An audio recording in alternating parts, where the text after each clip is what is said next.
What's up, y'all? My name is Logistx. I'm really excited to be here with the amazing Ivan, the urban action figure.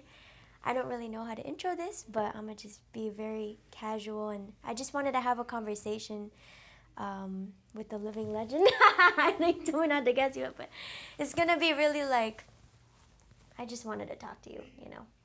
And we happen to be capturing it and sharing it, so yeah, hope y'all enjoy. But okay, well, I know we're already talking, but I can go with the first question. How did you get into breaking? And when? And when? Yeah, Oh you know. man, that's serious. Okay.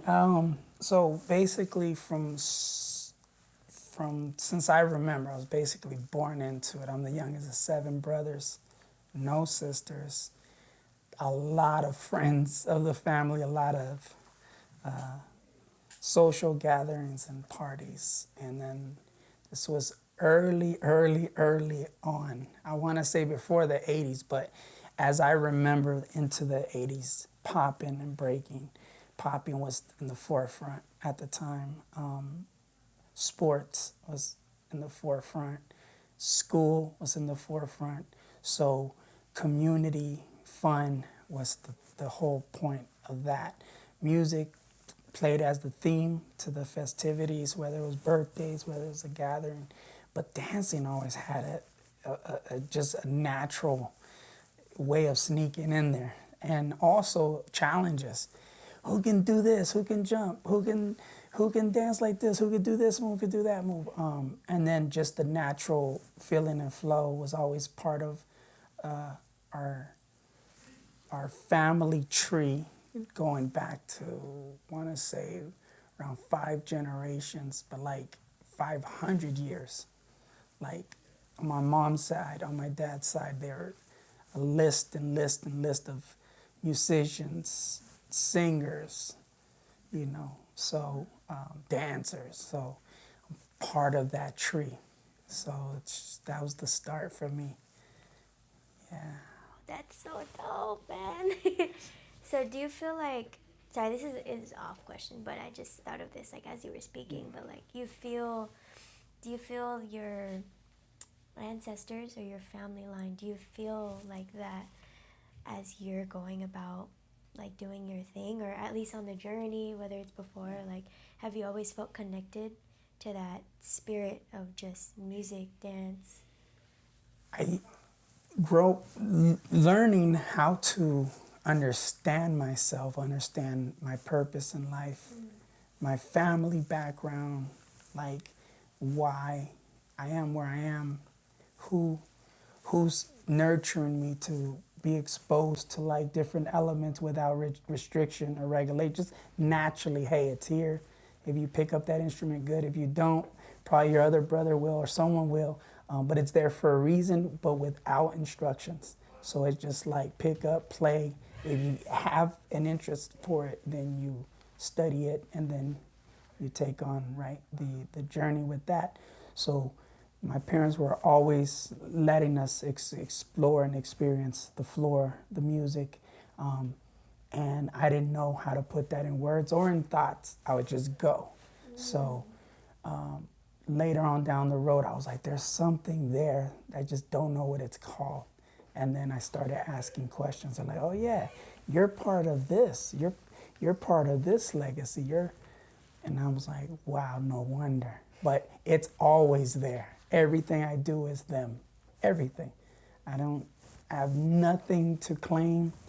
And what I love about that knowing something like that is, and putting it into words, is special beyond like I can't really like put my finger on it, but I know for a fact that it's, how can I say it? It's nothing weighs me down because I didn't make anything up. So I can freely fly and just do it. Wow. And I can just honor them, pay homage. Wow. And I almost feel privileged in a way. And there's different levels of privilege, but I mean like born into that. It's like, well, I have nothing to worry about because paved the way for me in so many ways, and it's in my DNA, and it's been pretty amazing. So. What helped you discover that? I'm just like curious, or was that intuitive, that getting to that source of like freedom? That I mean, correct me if I'm wrong, but it seems like, okay, let's see if I can like put this into words. In your words. I'll try, but when you were talking about this connection to your ancestors and being born into this like almost like you're carrying the torch, but it's like you didn't create that torch. It was like a culmination of all the hands that got to like carry it. Was that a discovering process, or was it something you always felt intuitively? Or yeah, the main thing with that was understanding myself and maturing to become a great student or a better come up with better questions, because my concerns were feelings. It wasn't like there was no label to it. Like, oh, you're one of the Manriquez brothers, that's why you got it. But there wasn't an explanation. What does that mean? Oh, you guys go all out. You actually like give, put two together. You guys figure it out.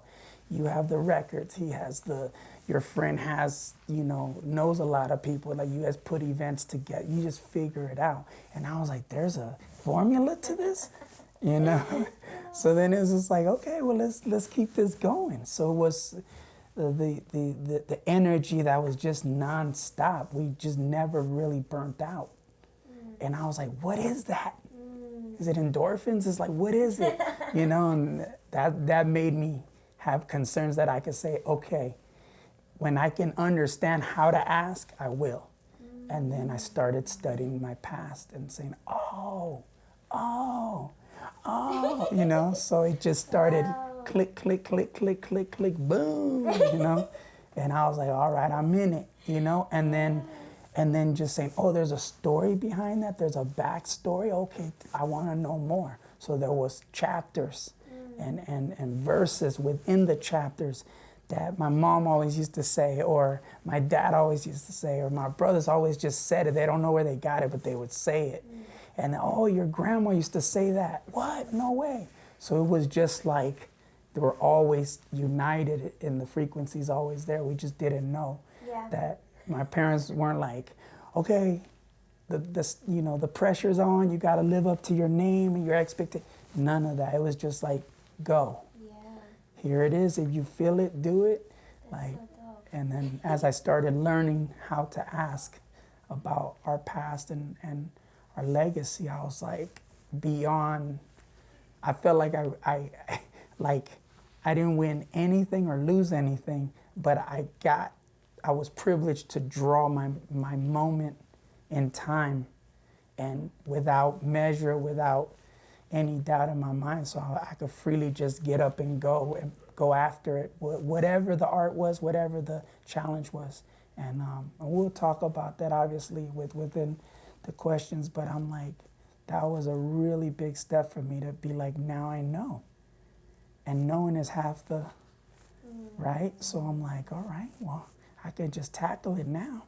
Like, what's next? I have all the tools I need. So that was me learning how to use those tools, bend the rules, outwork the average worker. You want something, don't find a job you love, find what you love and make it your job. My dad would always say, I didn't know what it meant. Yeah. So I'm doing it with dancing. I'm doing it with sports. I'm doing it with everything. Yeah. And then he said, oh, you're part of this. This is what we've done to have you for you to have this opportunity to be born and raised here and done what we could, so you wouldn't have to like understand it. You have your purpose and you're needed and you're necessary. And here you go. So that was pretty, to this day, I'm just like, whew. So, yeah, it's unlimited. You're welcome. Yeah, great questions. Yeah, thank you, thank you. That makes me think about, that makes me think about like music. I'm just so curious about what kind of music you grew up with, and then like if you can also talk about like breaking, like for that specific art form, like was it something that your generation started doing, or was it like your parents, or was it something that started happening before you in your family line, or was it you your Immediate. yeah, yeah. So the family basically, well, I'm the youngest of 7 brothers. Okay, now their exploration, their experiences were slightly different because the way the brain is, like, they're going through it, and I'm thinking they're like maybe like 30 years older than me. They're like, no, we're only 2 years apart or a year apart. So all our brothers are like a year and a half apart, a year and a half. Wow. And even then it was like, whoa, I'm looking up to them, right? So whenever they would come with a new energy, they were all about it. And we're thinking like, well, who better than to ask you? You know everything. We didn't see it like, like, oh, it's just for you because you're my older brother. So he was like, no, this is the music. This is what they're doing. This is what's happening. And I'm like, how did you know? And I'm not even questioning, but I'm just like, all right, a new series of events, a new wave of energy, which we call challenges. Great, more challenges? Give them to me. He's like, you got to hit the beats right. There's these waves, and there's these. So the more 2 or 3 of them would get into it, the influx of information. Now it's like, okay, you can have dance experience on the floor, mat time, I get it, you put in the reps. But you can also bypass some of that if you have book knowledge. Study Egypt for the tuts. So forth and so on. So yes, it's like, oh, how silly, but it's like, well, I mean, isn't dancing just a silly thing until you unlock some doors, find some other gateways in your life?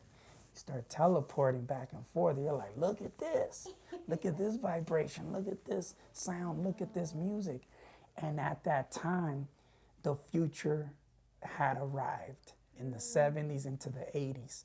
So you could just imagine when you ask, like, okay, part of the legacy, but now this is a new time. The nuance, the music is futuristic. Mind you, in 77, Star Wars came out. Changed everything. I was living in Modesto, California, up north. And it was like, well, this is the future on screen. But now we could do it in person through dancing? What is this? Wow. Is this life really a musical? And it seemed that way. My life seemed like a musical from the day I was born. It's just like moments of like, and moments of like, okay. And moments of like, yeah. And moments of just total like peace. And my parents raised us and gave us opportunity to live in the countryside, where there was nothing but peace, but nature at its purest form.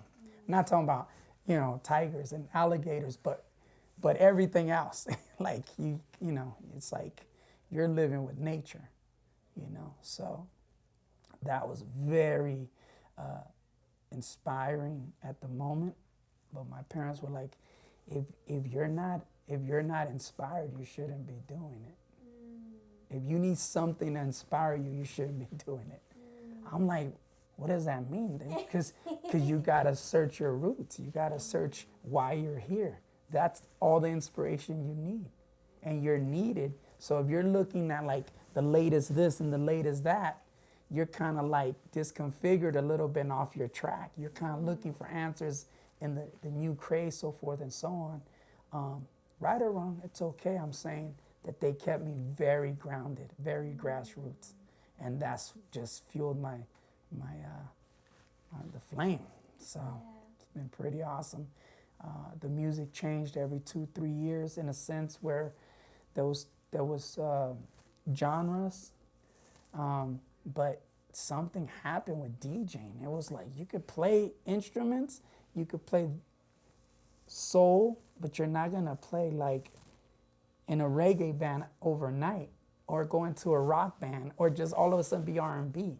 Like, figure out what is right to you and stand by it, versus try to be everything but yourself. Like, so it's like, you can follow the trend, but then you'll fade away with the trend. Yeah.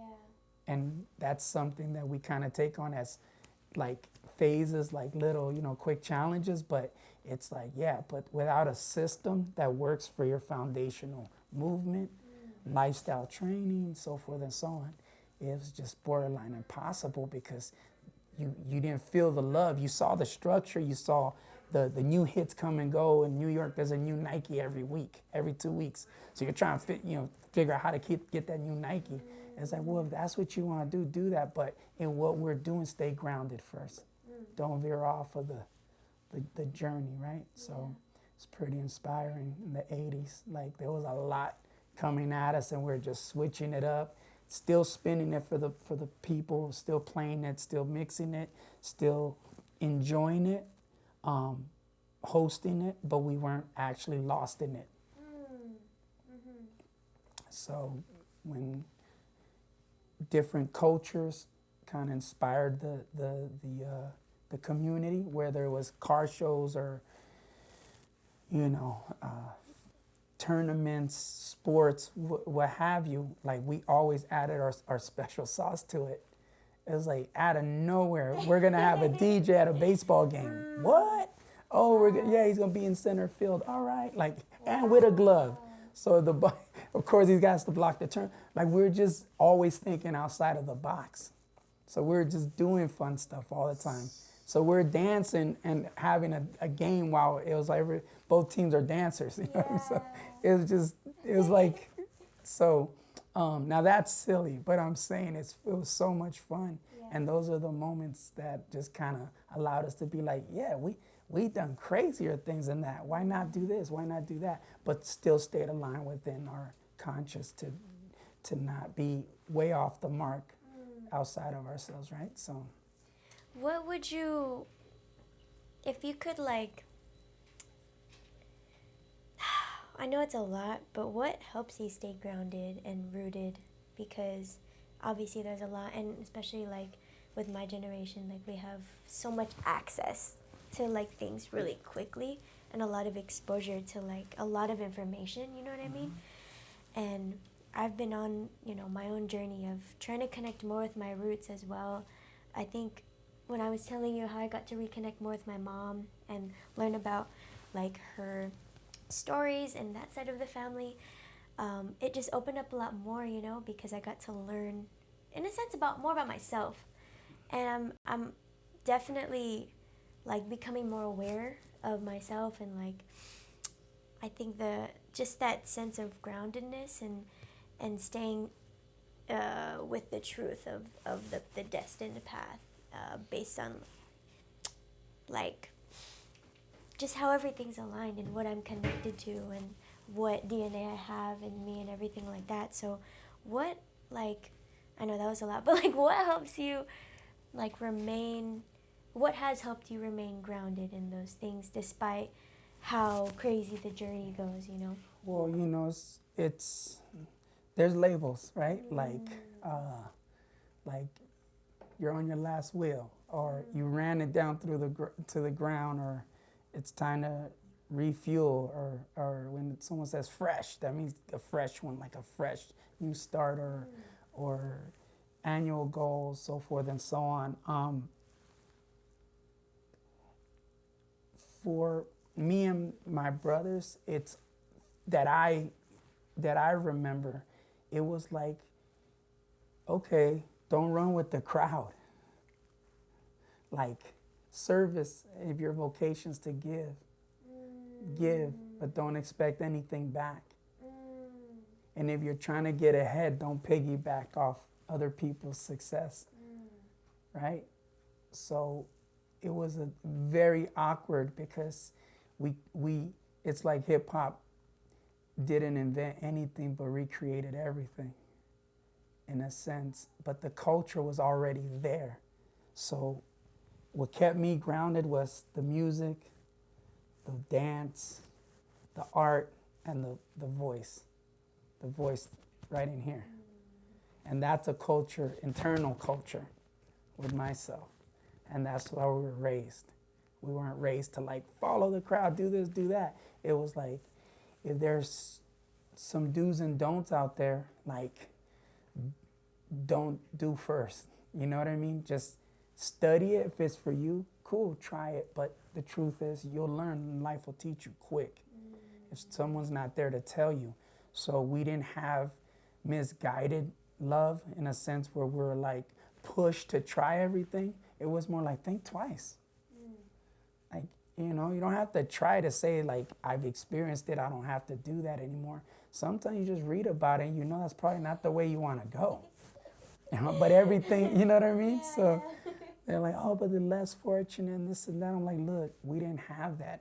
We always had good uncles. We always had a strong family core.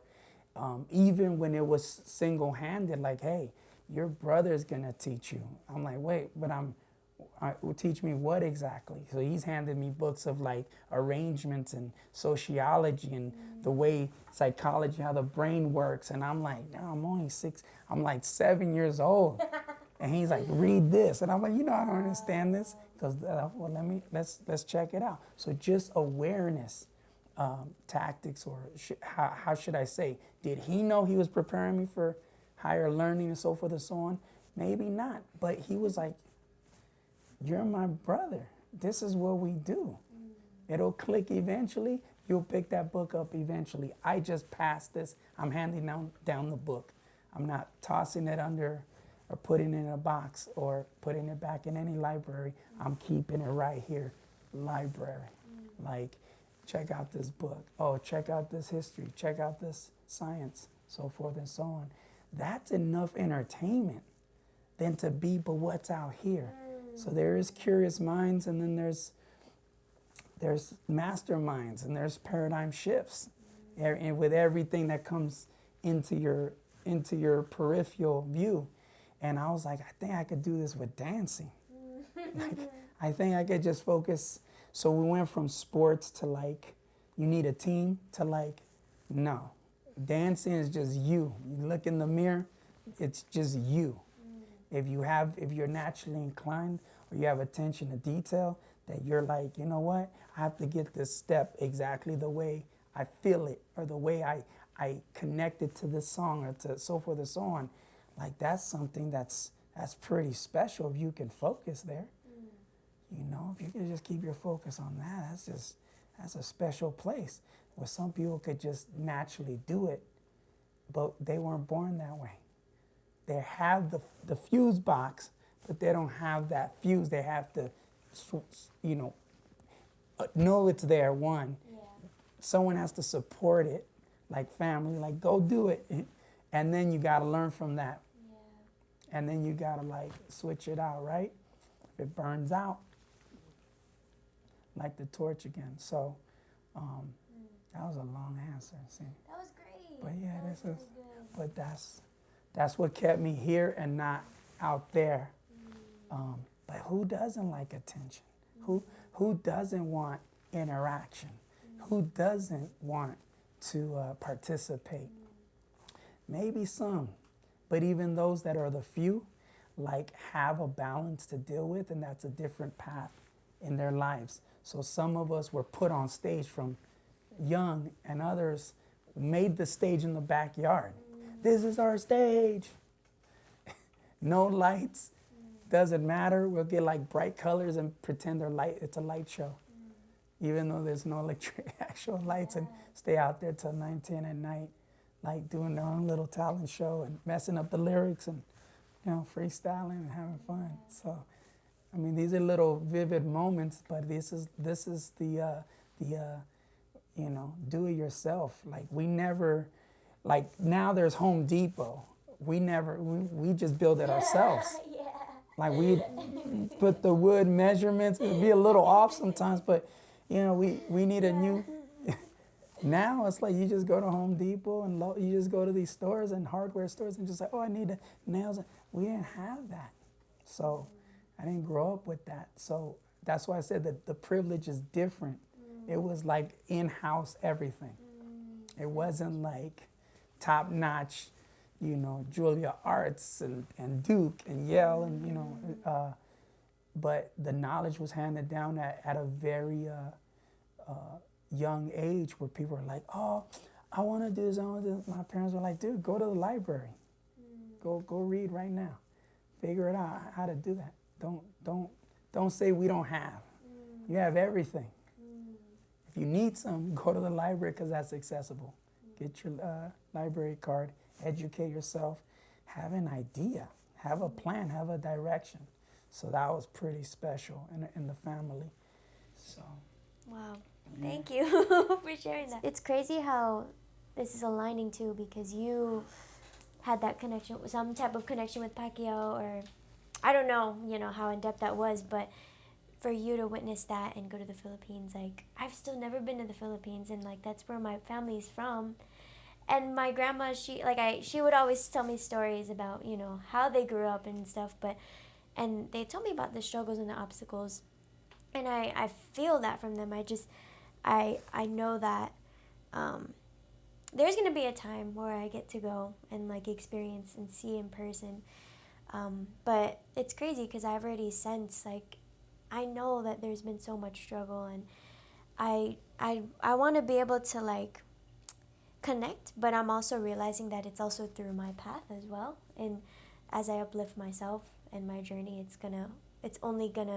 it's a direct connection to the Filipino culture and the lineage and like all my ancestors and those struggles. And so it's it means a lot for you to share that with me too, because I feel even just a little more connected with that too. For you to share that, you know what I mean? Like it's a lot. It's for me to even process, but don't tell. I was thinking about something to ask as I was talking about that. I'm trying to remember what I was gonna ask about. You mentioned.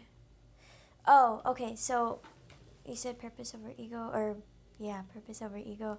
In that hustle to basically, on the road to just the win, right? that hustle, that journey of constant work, and what you were describing with the way that you saw how Pacquiao was, and just the way he carried himself and everything like that. Like, I'm very curious to know, I guess, maybe how you perceive how that naturally connects with your purpose. Because I feel like there's at least, okay, so when I think about when I trained for the world final, it was a lot, and I had to connect with that purpose even more, and that brought me to this place where I don't even know where my ego was. All I knew is that I was connected with the reason why I wanted to do it. But at the same time, I know that there are parts of my ego being used to fulfill that mission. Not in a negative way, though. I would say in a more useful way. And even myself, I'm still trying to figure out, because I fear that I don't want that to become a forefront, you know what I mean? I don't want there to be so much of this ego, but at the same time, I recognize sometimes, like, there's parts of that we can use and that have to be used for that process. And I'm just curious to just hear about your perspective on that, or if you even think that's something that needs to happen, or if that makes sense. Sorry, that was long. Makes perfect sense. The call and respond, the closed mouth don't get fed. You can lead somebody to water, but you can't make them drink it. So there's enough balance between, like, you eat what you kill, you play to win. And if you don't have that that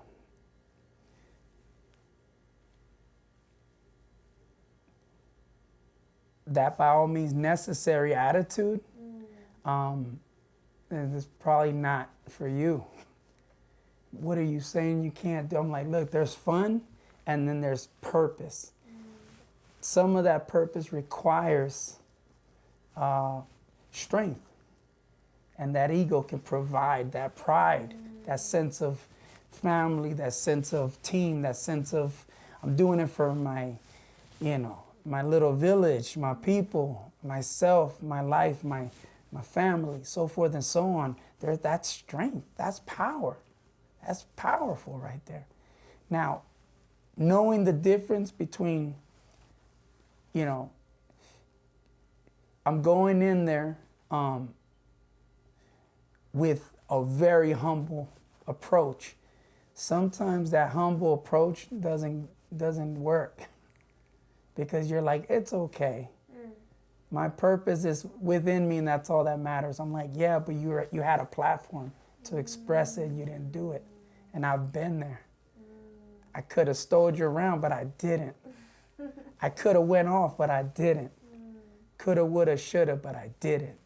So it's more like step on me once, shame on you. Step on me twice, shame on me. I let you do it. And if you're a pressure cooker, okay, then you understand sometimes it's time to turn up the heat, that cool heat. And that's that. And I've said it before, and it's echoed for a while, the last decade or so, that the battle's not between me and you.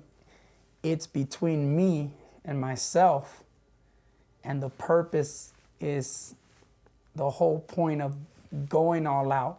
You're just the prey activating the predator in me. And that should be enough to get you to say, but I have a message. So when I take you down, I'm going to pick you up. Be like, you all right? Cool, let's go eat now. So these games are real. They're competition is tradition. But it's about the journey. Win or lose or draw. I rather draw my moment, set my scene, create it from scratch right then and there. And sometimes it's bittersweet. It's bitter for the better, but it's not better for the bitter, meaning it can't get any worse. You got to go in there and handle your business. And that's something that a lot of people maybe don't want to do. Because this is a tug of war. Yeah. And you can learn a lot from how much you slack and how much strategy you have. And then you start realizing, okay, that's why tug of war has been around forever. Wow. Because you give somebody a little bit of slack, they'll just yank you right over across the line. So you just have to know, like, there's no way I'm going to set the bar low. I'm going to go all out and I'm going first. And when I'm done with that, I'm going to come right back with a quick one and hit you bing, bing, bing, bing. Okay? Yeah. And then see if you have enough stamina to come with a second strong round. Now you're playing my game. Now it's like tennis. I hit you, get you on the baseline, and laugh seeing you run all the way across. You just got to know how to play. This is not checkers. This is not Connect Four. This is chess. Yeah. Okay. Wow. But you see the power of that. Yeah. It's not the strong take it by force, or only the violent take it by force. Can't really quote the right exact words, but the violence doesn't mean like wrong necessarily. It means the benefit of working out, the benefit of staying fit, benefit of staying in shape, ready to go, ready to protect your house, ready to go out there and showcase at a high level. So coaching matters, life lessons matter, and this is the life cycle. And whatever you do in this journey called life, it's not like how many did you win, and if you didn't win, it's like your whole life is gonna have the impact of purpose. If you just educate yourself a little bit, or hang around greatness, hang around doers. You know, not ups and downers and in and outers. Like, hang around doers, people that do it. Where it's the challenge and then tackle it. Yeah, and it's you know, kind of like, you've been there. I mean, yeah. you know. I think it's also because there's a lot of, I don't know if the word is misinterpretation or misunderstanding of the fight, and that it doesn't have to be associated with something that's bad.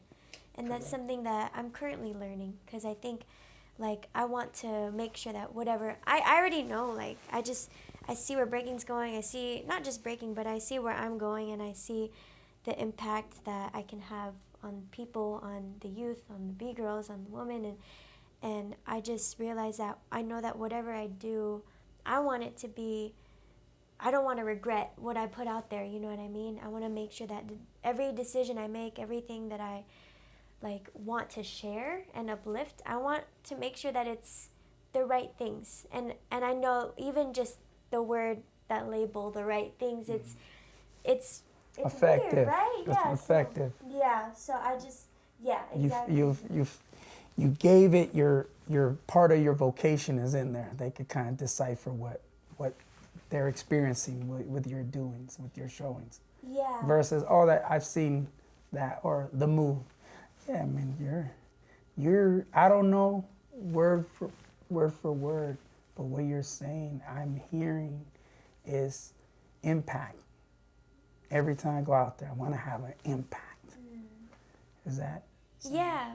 And what I mean is, like, the type of impact I have, I just want to make sure it's uplifting, if anything. And I think that for some time, maybe there was this thing in me where I saw myself winning, right, and beating other, like, beating breakers, and I saw myself going up, and then I feel almost like the shadows of other people that are not up there. You feel me? Like, I feel like that, I don't know if that's insecurity or just this, like, almost like when they say haters, right? Like, I think I've seen that, but my mind and my, I guess, like, young brain, I'm just like, oh no, is what I'm doing not right? Like, is what I'm doing, because I have this thing, like, I don't want to disappoint anybody, right? Like, I'm coming from more of, like, a younger mentality, but because, I don't know, me growing up into a woman and just becoming my own person, I'm also realizing, like,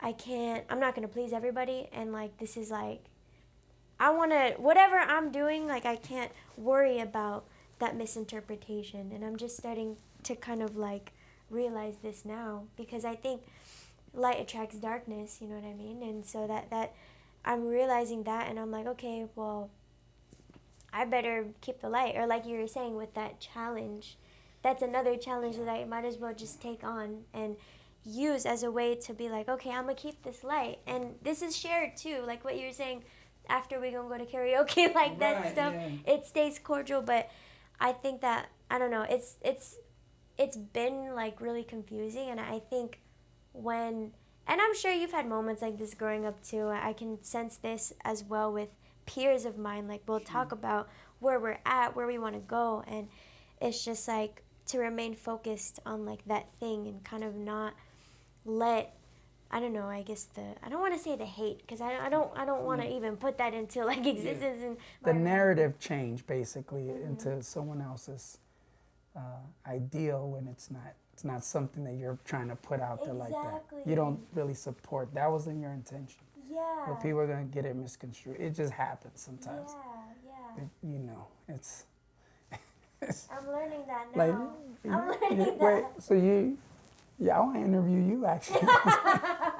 Because I could tell you things about me that people be like, I never knew that, but it's at the core root of it, like regrets, words like, what if, like those things are like, they carry momentum. I almost, not kind of, sort of, like those words, it's not there. It's even just pursuit, like I guess you know about that. You're like trying to get there, but you're not quite there. So the vision changes with the lend a hand soften up a little bit, tone it down for those that may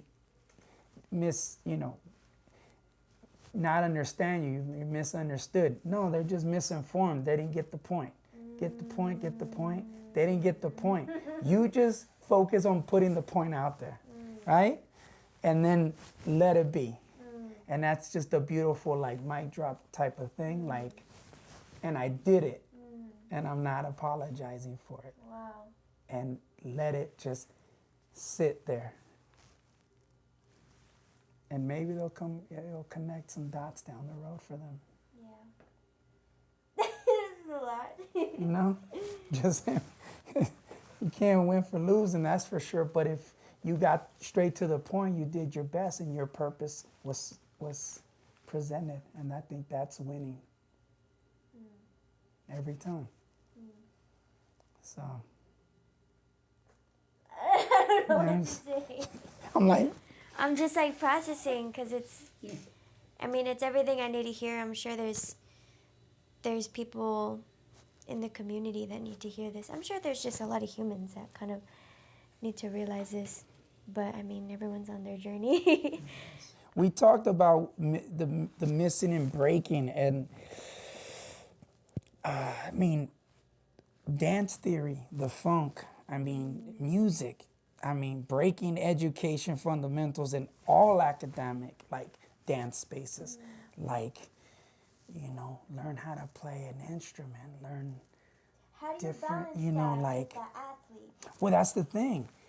There's, whenever you're on your way to recovery,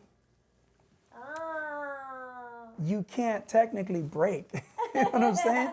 But there's no days off. Yeah. So I need you to, study this music. Yes. Study That's 1, a 2, 3, lifestyle. the That's a one. lifestyle. Study this. Like, become effortless and impeccable in your intention, so the point is vibrant and it's really impactful that you're in it all the time. But your foot dragged, that's fine, you're in it. Judges aren't gonna, don't worry about that part. Just keep going.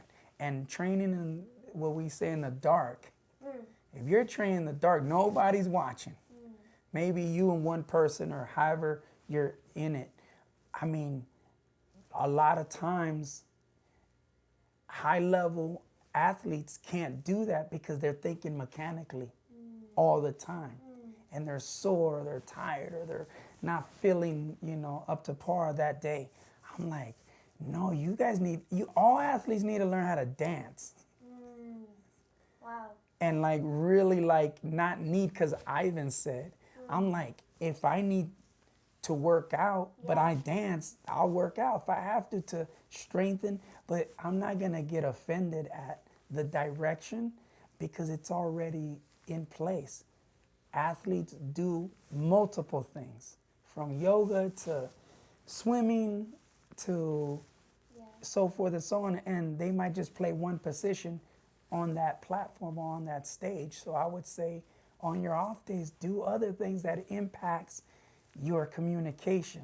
And we've heard it, the great dancers, the great communicators are like the great debaters. They can, you're about to do something, they could just come out to the front and go like this, and you're like, and then the crowd's thinking too, the way we communicate, study communications, body language, study something.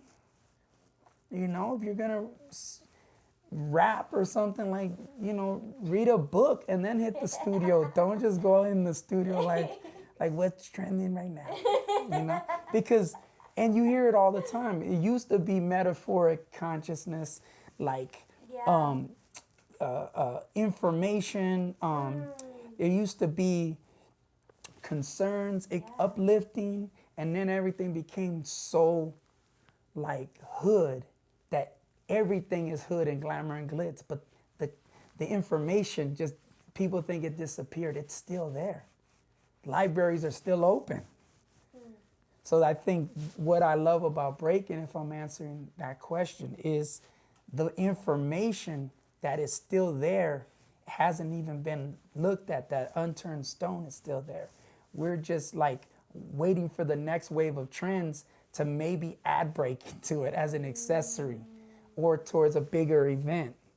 I'm like, no, that's just free promotion, but it may not be the point that we want to be represented as.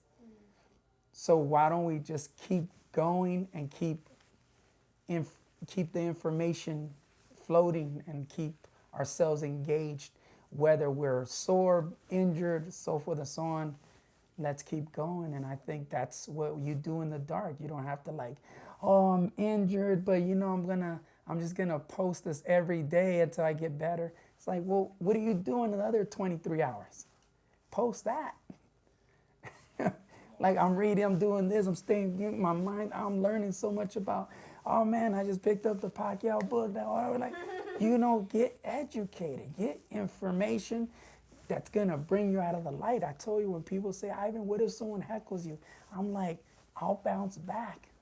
It's okay. If anybody heckles me in, broad daylight or on any stage, I've been through it. I'll bounce back for sure. And that's part of the lifestyle of training, that there is no days off. Even when you're resting and recovering, you're internally visualizing, or you're educating yourself to strategic, like, mental gain. And now you can just put things together, So the nervous system is one thing, the way your brain tells body parts to move, so forth and so on. And then there's you can't do anything, but your brain can still do everything. Put it somewhere where you're uncomfortable. Go to all the uncomfortable moves that you never do. Do those, because you can't do that one move right now. Get your coach. Call Ivan. Let's get it. Let's go. Whatever is gonna get you there to put you in that space. And dancing is what puts you in a zone that many people try to find. Yep. They try to, hype themselves up. Like, that doesn't work. It's a dance. It's a dance. So the music doesn't move you. Close your eyes. Drift away. And, tap in.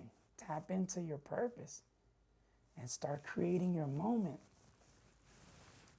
And if that's what you feel, that's what's supposed to be said. That's your message. You're the visual physical instrument. When there's no lights, when there's no sound, you are that.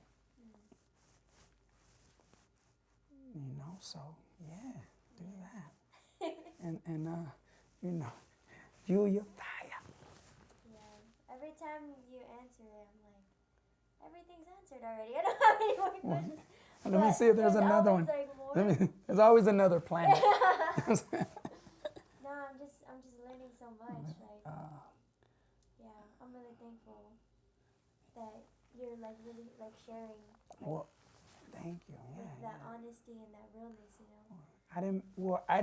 I'm sharing what I studied.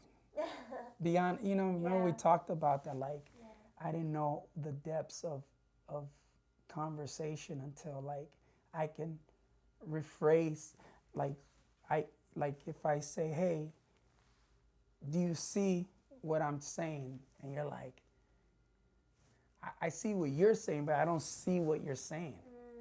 But if I can explain it where you can see it, then say it, then we can train it. Then I can teach it to you. But if you can't see it, it's that, there's like what we're talking about, impact. Can people see what you're saying? Can they see how you're feeling?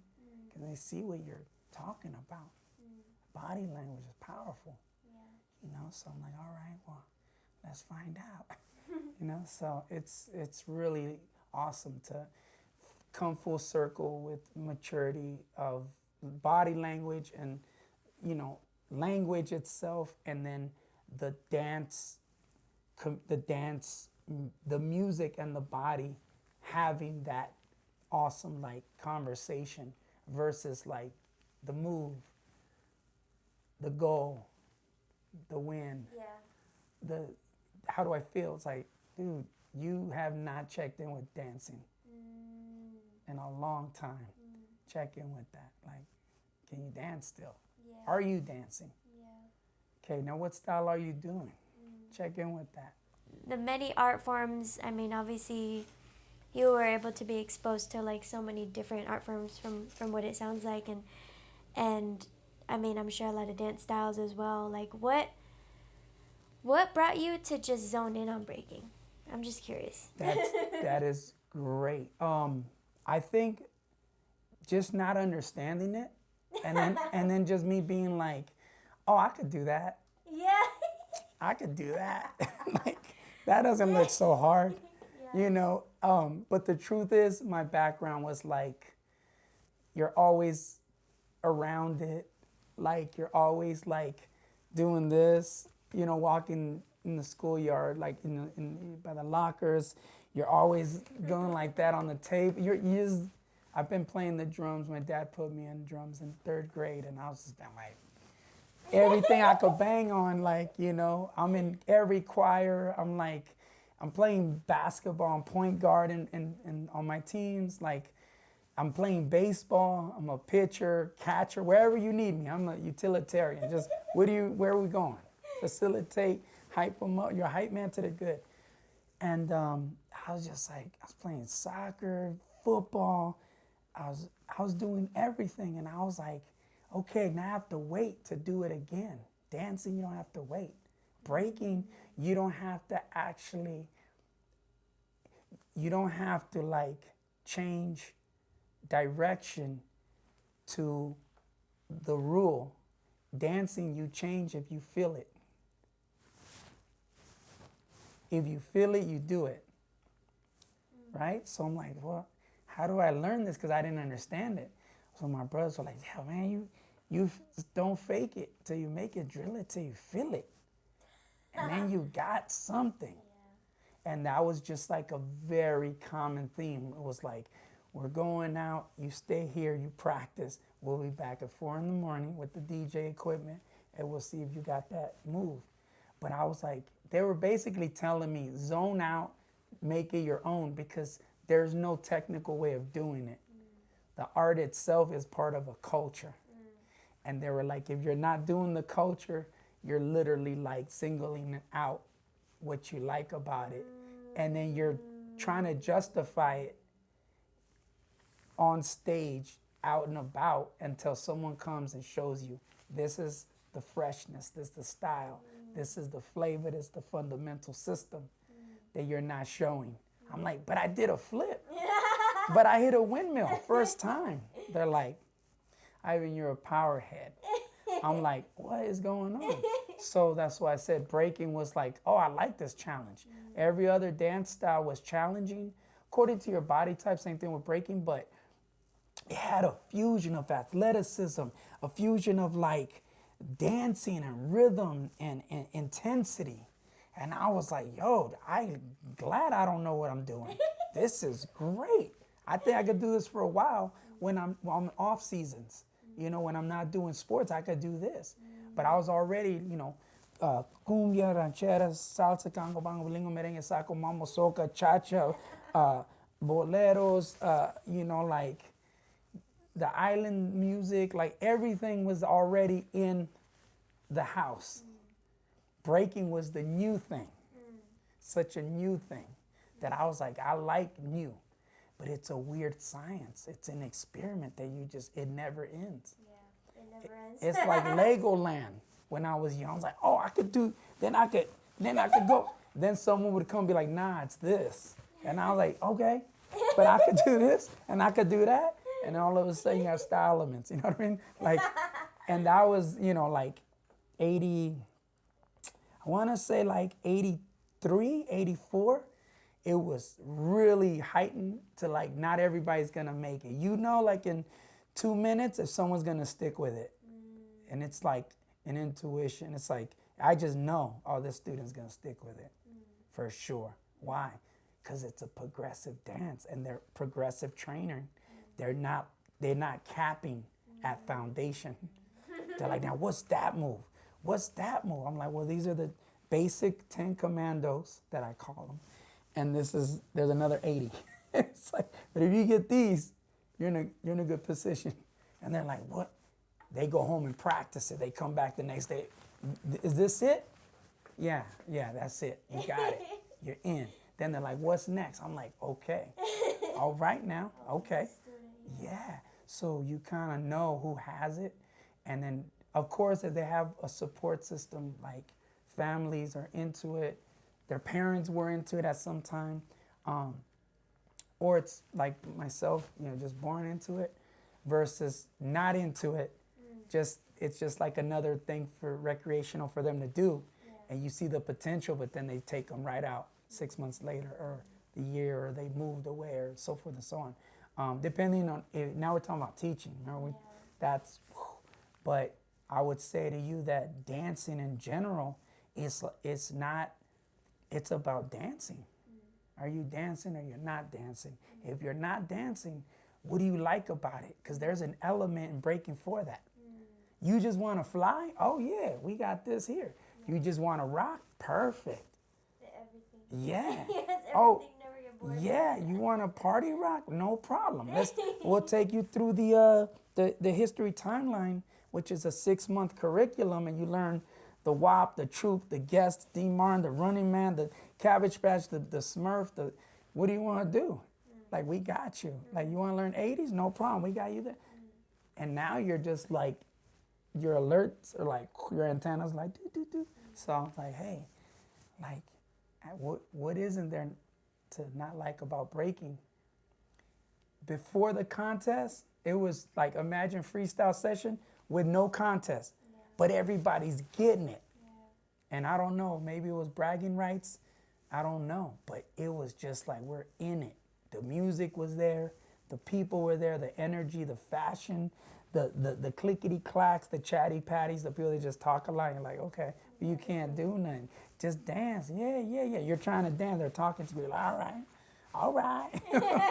You're like, all right. And then you start dancing with them. And then they're like, yeah, you know what I'm saying? I'm like, and I don't know what you're saying, but it's all right. I'll be right back. Excuse me. So the dancing has a conversation that's not normal. It's weird. But the foundation is already there. And the pioneers have paved the way for that. So living almost 20 years in New York, I never claimed New York because I was just living there, studying anything and everything. And it's a melting pot of artists, right? But I got 50 different ideas of what I never knew. I'm like, okay, this is great. I want to learn this. I'll hear what you got. I'll hear you. I hear what you're teaching me, but I'm not listening to you. Like, I'm not listening to how you want me to do it. I'm a student, but I'm not like anyone's protege. Yeah. You know? Yeah. So you can't really I don't bend that way. Yeah. And I don't do that. Yeah. You know? But I'm also going to house clubs. I'm also dancing in the parks. Yeah. I'm also teaching high school. Yeah. I'm also teaching libraries. I'm also teaching kids from 2 years old on. My oldest student is 84 in New York. Wow. Yeah. That's amazing. Okay. And we had some people in wheelchairs, and they just roll up and they just feeling it. Dancing is an unbelievable, it's just an unbelievable experience to life, and it meshes really well. Now, breaking is just a little over the top. Yeah. Why is Ivan doing parkour in the middle of a dance floor? Why is he doing stunt work in Hollywood? And then all of a sudden he's over in Europe doing a interview. Who is this dude? And I was just like, bro, you can't knock me down. My journey's full. Everything that I'm doing is 3 lifetimes in one. So breaking, allow that to happen. Allow people to be like, hey, you want to go on the road with us? I'm like, I can't. But if you're going to be Myrtle Beach or something on that Sunday, I'll jump on stage, or I'll come do a workshop for your family backstage, whatever. And they're like, no, yeah, jump on stage. It's going to be me. Those opportunities weren't I won something, so they're asking me. They're like, no, we sense it. We just see it. And we just met at an airport, or we met. They're like, yo, come down. And I'm like, what? And who was that? Black Eyed Peas. You know what I mean? Who was that? Later I find out who other people are, and dancing in the clubs with them as well. Yeah, and back in 90, early 90s, okay? It was wild, but also in the late 80s, dancing in the Bay Area, for example, you have Game Masters, Soul Fathers, you have Berserks, you have Ballistics Crew, Dangerous Image, Jedi Clan, Jugheads, Knucklenecks, Manrika's, bro. Like, you just have all of these dance crews, and they're all different characters in the crew, and they all pop and break and groove and boogie and so forth and so on. The terms obviously change from city to city, but it was like, no, it's really the music and the age we're in. Nothing's holding us back. So we're dancing with our uncles and aunts, with our mom and dad. We're dancing with the family. It's not like we're going out to dance. Yeah. We dance anyway, anywhere. Yeah. So when you say the influence of dance, I'm like, it's beyond the trend.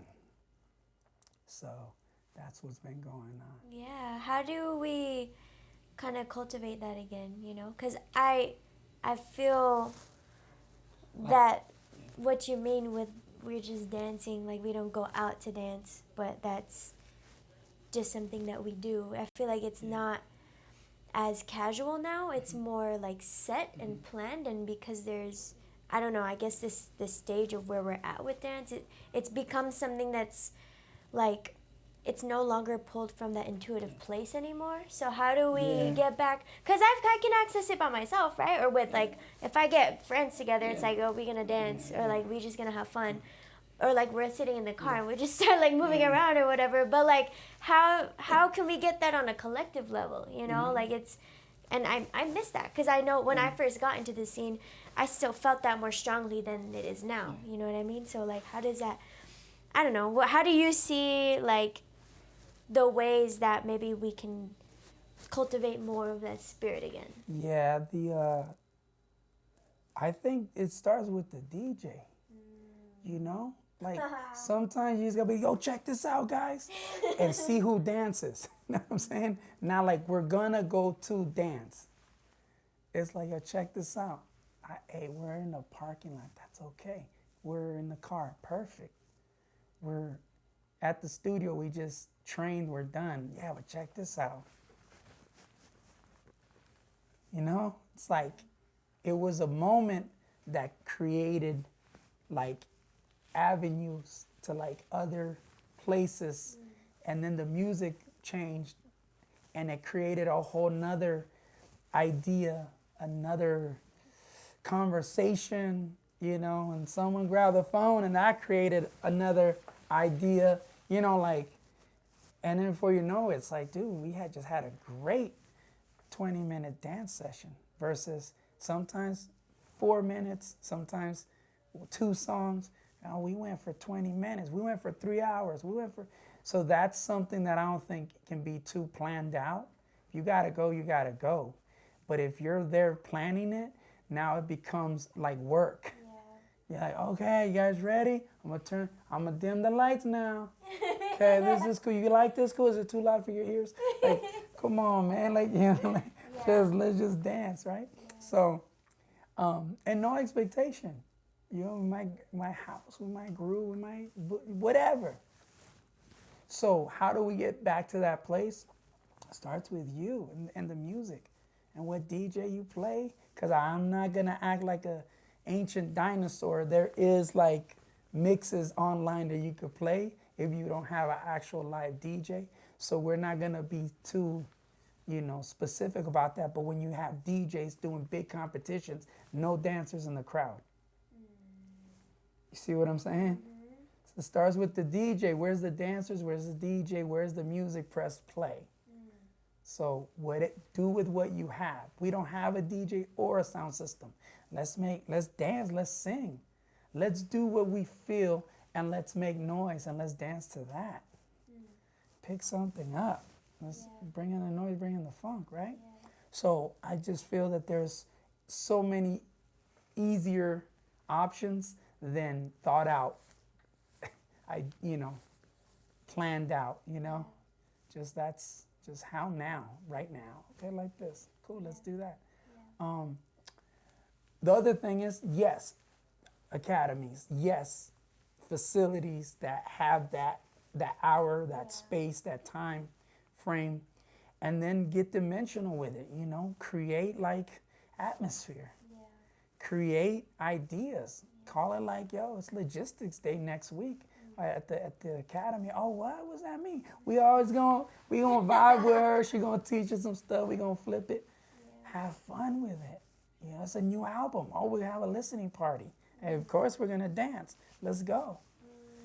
Simple, fundamental, recreational, social, and just friendly moments like with music, you know. And I think we can do that online, offline, but it's not the same when you know you're going to do it every day or every week, and at least make time for every Wednesday to happen or every Saturday morning to happen or evening or whatever. I think it's special to have people that aren't bashful. They're like, yeah, let's do it. I can't come in because I'm watching the kids, so I got my kids dancing with us. Cool. It's not like, hey, you got to be a dancer. Hey, man, how do you become a dancer? How's that work? Well, you got to do this. You got to go Broadway dancing. You got to go Malin. You got to do. Shout outs to all of them. Weren't you in? You did some dance classes before, right? Like yeah, like I did the Culture studio Shock. stuff. I did Culture Shock. Yeah, but I was gonna say. So I went to the very first Culture Shock audition. Wow. Nike Culture Shock audition. Yes. I was doing the dance, and just so you know, and what's her name? Jenny. What's her name? Angie, my girl. How could I forget? Okay, because it's been that long. So in 1995, that 95, 96, she's like, I'm having a Nike Culture Shock, this and that. I think, you know, and I was like, yeah, well, all right. I'm already in a show in Vegas. I'm already doing 12 shows a week, 2 shows a day. And I was already like, well, we'll do it for fun. Let's get this choreo. And she's like, yo, it's what? We're doing our thing. And then like a few years later, it just went big. East Coast, West Coast, everywhere, worldwide, right? So, I mean, that's why I was like, oh yeah, you're part of that. See how we don't know, but the ones who do know won't even say it. They just know. Like, I know that, but now you know this. And now I'm like, well, this is cool. I'm glad we got to chop it up a little bit. Damn, that's dope. I think my uncle was at that audition too. Like my actual uncle, like my dad's brother. What's his name? His name's Russell. Okay. But he said he was at the Culture Shock Nike. I was at the very, very first one. Like, we have an idea, but maybe he was on that first one in California. Oh. Because mine wasn't, the one I was talking about was in Las Vegas. Oh, no. And then they outgrew that, and then they relocated the whole thing to. So yeah, he was probably at the first one, but yeah, but he, oh man. That's crazy. Yeah, so that's what I'm saying. Like, it was never the dance studios and everything that's going on. See, here's the thing. Dance studios have always been a business, and then there's opportunity, whether it's for-profit, non-profit. Yeah. Those are titles, right? There's still someone has to run it and put in sweat equity, like times, blood, sweat, and years, right?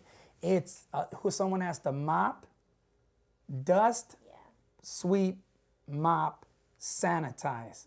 Not just sanitize and let it build up. Because when I go to head slide and I get like dust and I'm sneezing, and, you know, and if you're allergic to pets, you got 2-3-year-olds rolling on cat hair. They're like, Mom, you know what I mean? It's like it's a yard duty. You gotta be, you know, you gotta manage. Someone has to manage it. Yeah. So it's not easy, but that's why I said, if there is a space like that understands dancers for dancers by dancers, just let it be. But at the same time, make sure that, like, people totally get it versus trying to manipulate it. Because they'll come in, they don't even dance anymore, but they're talking to people. That's great, talk. But what are you doing? Like, are we all dancing, or are you just here to recruit? Like, these people come here every day or once a week to express themselves outside of their life, out of work. And I think, how can we get back to that dancing? No motives. Just free, it's dancing. We're going to go out dancing, not who's going to be there, who's going. I don't like that. I don't like, there you go. Well, what's the point of like even mentioning it? Just do it and let it build itself. I mean, I have like 2 more things that I think would be good, unless you want to talk about more. But one of them was in regards to like, with the studio teaching. Yes. I think being just a general like kind of like just a leader in the community, especially like if you own a space and you have a studio. Like, how does it's hard, right? Because like you have some studio owners with like agendas, or like there's some sketchy stuff that goes on, like because I don't know, I think because I've learned so much from hip-hop, from like literally like the root of that culture and breaking, I feel that anything that I put out there, I can't do it without integrity and with like a sense of like, no, it has to be just and like respectful and not do any shady business. You know, how do you continue to thrive with your business or your studio or whatever is being built?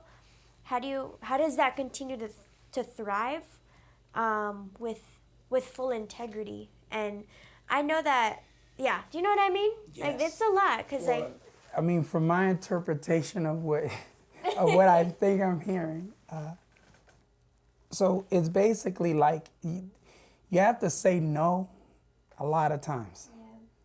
And you have to say no until the blame seems like it's because you said no. And you got to be okay with that. You're like, oh yeah, go ahead, and here's a key. Sure, no problem. Because at first you want everybody to be part of something, but then you're like, there's certain things that are like over the line, red flags. You can't do that here, or we cannot charge for this time, or like, what's going on? Like, we gotta keep the lights on. Then I got my own lights, and then I have to have a life. Yeah, exactly. So like, my life is not like that. So sometimes, for example, if you have a group member or a friend that kind of like can hold it down, and you're like, yo, I can't make it, but you could teach the next 4 days. They're not dancers, and they don't know how to like register anyone, and they don't know how to like classroom manage. So that then it gets really hard, right? Yeah. But I think less is more. Start something that's manageable. If it's as big as like 100 square foot, start with that. Rent out a space. Don't do a lot and say, oh, I'm doing it for a reason. I can barely like stay awake, but it's worth it. No, make it where you're enjoying it. If you're not enjoying it, what's the point of that? Like, what is define success? Like, but my mission statement, okay, your mission statement is yours forever. But the action and your energy is like, you're not tapping into it, and the resources aren't there, and people aren't giving you what you need, or there's government funding in every state. No one should be homeless or hungry, or without a job, because if you just know how to apply for it, there's grants for everything, if that's what you're doing. But with the community of dancers, there's no money in breaking like that. At all. And if you're not aware of that, you can't overhype it with integrity, and then just like start like, cornering yourself, like, man, I put myself out there like this, and now it's hard to keep it going. So keep it, if it's for passive income or rebuttal's sake, but it's manageable, it keeps you going, it keeps you handing over some information that you may not use, but you're like really happy about it. Like, I'm gonna teach this because it's cool. I just don't use it, but I can teach it like the backup, like drinking water. I'm gonna do it, and I can do it for a fair exchange. Yeah. And they're the future, So keep it manageable. Downgrade if you have to.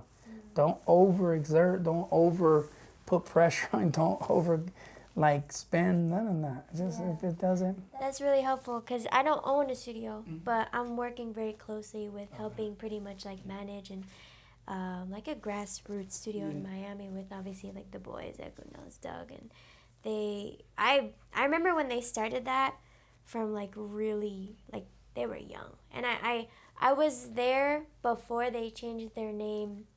I think they were a few years into their business, and I remember when I got there, and I just noticed things started like shifting because I don't know, they're homies, like it's like break fam, so I'm just connecting with them more and like contributing with what I can, and it's really cool to see that build. And obviously with the economy and like the COVID, everything it brings these obstacles, and the awesome part is I feel like we have a really good solid foundation with our connection and our values and like our what we stand for before the business, and still in connection with the business, you know what I mean? So that's really helpful because I foresee there's always going to be like those obstacles as this grows, and I can tell that it's the challenges are going to keep coming, but I'm just grateful that it's alongside other like young hungry breakers. I don't think that was one thing in my journey that I never expected, because I moved to Florida unexpectedly, and then I was like got to connect with these guys, and now they're family to me, and we run this studio, and it's just like, dang, it's crazy. I'm just learning a lot. So to hear this from you, it's very helpful. It's really helpful. Well, I don't have all the answers, but just thank you. I would say to you that have a system that everybody knows. Like, hey, I can teach you that, but I know you want to learn from me or from her or from them, and that's kind of what carries the interest. But if you really want to learn, you got to learn from one of our students, because they're on 2 or 3, you're barely learning 1. Here you go. And that's affordable. And then when you graduate from that, then you could come over here and learn this. Or I could put more like, this is so great, man. So simple. Like I could show you the whole. No, I'm sure you know how it but feels. Like, it's just like, because if you can't like, you want to learn how to windmill with no hands. Okay, that's great. Let me tell you a story. I learned with no hands. Then I had to learn with hands so I could transition to something else. But then if I would have learned with hands, I would have probably never did windmills as fast as, like, you have to go fast if you don't use your hands, or you just have to know where to hop or roll or whatever. So it doesn't mean fast like lightning fast. It just means like you have to have the timing and the cadence and inverting and shoulder right, and like all of that. I teach all of those moves. There's 10 moves to the windmill, but you learn those 10 exercises or reps, and then you start putting them together, and it just makes sense. But if you don't have a system like that, then you're like, all right, try it again. Kick your leg. You almost do it again. Oh, you're bleeding on your shoulder. Okay. All right, take 2 weeks off. You see what I mean? So you're going through all of these things, and you're just like, so I'm giving you an example. It may not have anything to do with business per se, but it does have to do with like concerns. You don't want to like force people to do something if it's not long-term manageable, and they don't have I always say, if you don't have the heart, there's no art in it. If you don't have the heart for it, there's no art in it, So if they're just there like paying you, it's like, yeah, but we need new windows, and we needed this, and we need that. And you're like, you're missing the point. Are you having fun teaching this person that doesn't care? or you need his money. So then you should put somebody to teach him for his money that can help him grow with a system that works versus you trying to like go get the money, rush to the store, put the window up. Like, you're doing too much. And it's like, well, you have to at first. I'm like, maybe. Or maybe just cut out all the middlemen, but you have a system that if you want to qualify to certify, you could teach here and you could, have the space for an extra 40 minutes or whatever. You just got to know how to work with people, obviously. Because I used to be down there on my hands and knees, all right, look this way when you coin drop. And Everything. it's like, and then you're like, or if someone wants to learn how to dance, it's like, if you guys dance together, like actually dance, or you're just like, hey, you guys don't really dance with this guy, get it? It's like, then you're the only one. So everything's on you. Someone comes, I want to learn how to hip hop dance. You're like, oh man, all right, okay. And then you're looking at your crew, you're like, all right, okay. I'm like, can you act like you can, like just, you know what I mean? Yeah. But if you teach them, like, hey, this is level 1, 2, 3 of hip hop for anybody. Yeah. I don't have to come in and teach them. I can actually rest, recover for training tomorrow. Yeah. Then it's not so much like piling of things to do. I don't know if we're touching on specific subjects, but I'm giving you ideas of like just things that happen all the time. Like, well, learn how to dance then. We're a business, right? You're a service station. What are you going to teach? Only this, only that. Because you want to, that's what you only want to thrive in that only. Like, what do you want to do? Because this we can do a lot more collectively if we all learn this, at least this. Yeah. Like a little routine every time you come in, someone walks through the door, you show them that routine because it's fundamental to chest bop and shoulders and shimmy and knee and rights to left and forward, back, shoulder bop, you know what I mean? Like, we know. Oh, so you gotta have them. I'm not telling you what to do, I'm telling you that I don't know, but I had to do that. I had to teach people how to teach. And then I had to teach them how to ask questions and not have an ego. Like, I got it. You don't got it because they don't got it. And they're not coming back. And it's not, and this is a conversation that needs to happen. So, and this is like 15 years ago when I was running other things in New York. I would try to teach people how to teach, and they're just like, no, I just want to train to win and do this. And I'm like, that's cool too, but how you can't even afford classes from me. And I can't afford to make time for you unless we have a bartered type of thing. Yeah, and just a trust, I feel. That too, yeah. I mean, but we talked about not going down that rabbit hole with it okay. because it's like everybody's like, yo, this is a studio.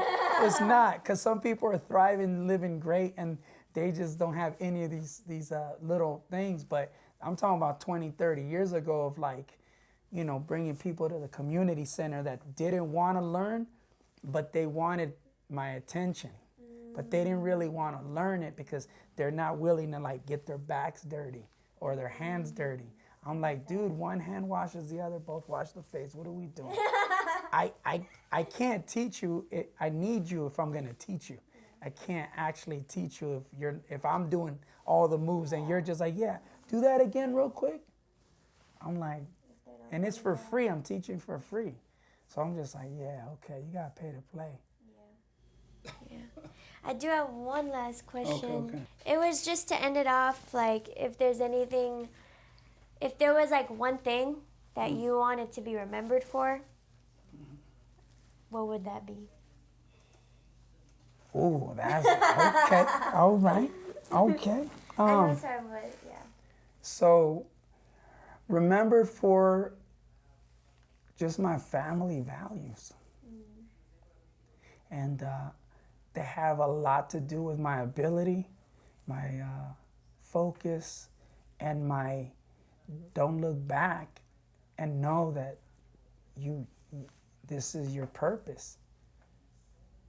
No doubts, no regrets, no surrender, no retreat.